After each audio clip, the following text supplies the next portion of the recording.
తెలంగాణ ఎన్నడూ కూడా పేదది కాదు. తెలంగాణ పేదరికంలో ముంచబడ్డదని చెప్పి వందల సార్లు మేము మాట్లాడినాం.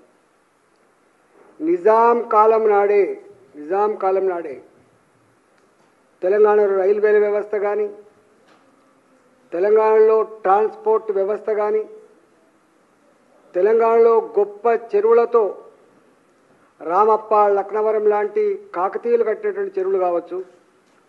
ఇవాళ ఒక్క మాటలో చెప్పాలంటే దేశంలోనే అత్యధిక చెరువులు కలిగి వరి పండించే ప్రాంతంగా, సన్నన్నం తినే ప్రాంతంగా వెలుగొందిన రాష్ట్రం ఇది.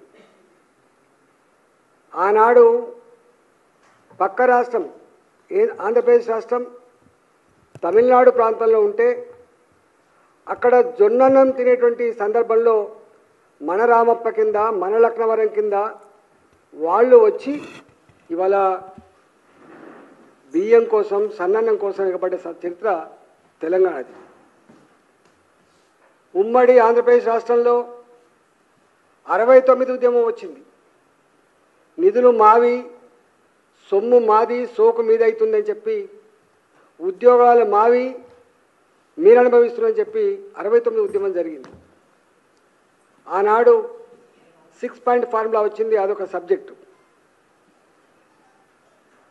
తెలంగాణ ఉద్యమం కొనసాగుతున్నప్పుడు అనేక సందర్భాల్లో ఇవాళ తెలంగాణ స్వయంగా అభివృద్ధి చెందిన ప్రాంతం ఇది. వ్యవసాయ రంగంలో కావచ్చు, ఇన్ఫ్రాస్ట్రక్చర్ రంగంలో కావచ్చు, సేవా రంగంలో కావచ్చు, ఐటీ రంగంలో కావచ్చు, ఈ హైదరాబాద్ను మించింది లేదని చెప్పి ఆనాడు మేము అనేక సార్లు ఉపన్యాసాలు ఇచ్చినాం.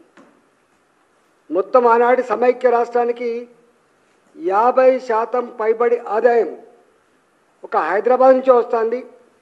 23 జిల్లాలను సాధేటువంటి ప్రాంతం హైదరాబాద్ అని చెప్పి ఆనాడు మేము అనేక సందర్భాలు చెప్పినాం. కానీ అలాంటి రాష్ట్రాన్ని ఒక వ్యక్తిని దృష్టిలో పెట్టుకొని, ఒక పార్టీని దృష్టిలో పెట్టుకొని ఇవాళ ఇది దివాళా తీసిందని చెప్పి పదే చెప్పడం ద్వారా ఆయన దివాలా కోరుతనమేందో అర్థమైపోయింది. పరిపాలించే చేతగాక, చేవలేక, అనుభవం లేక, ఏది మాట్లాడనో, ఏది మాట్లాడకూడదో, ఏది చేయాలనో, ఏది చేయకూడదో ఆ గంభీరత లేనటువంటి రేవంత్ రెడ్డి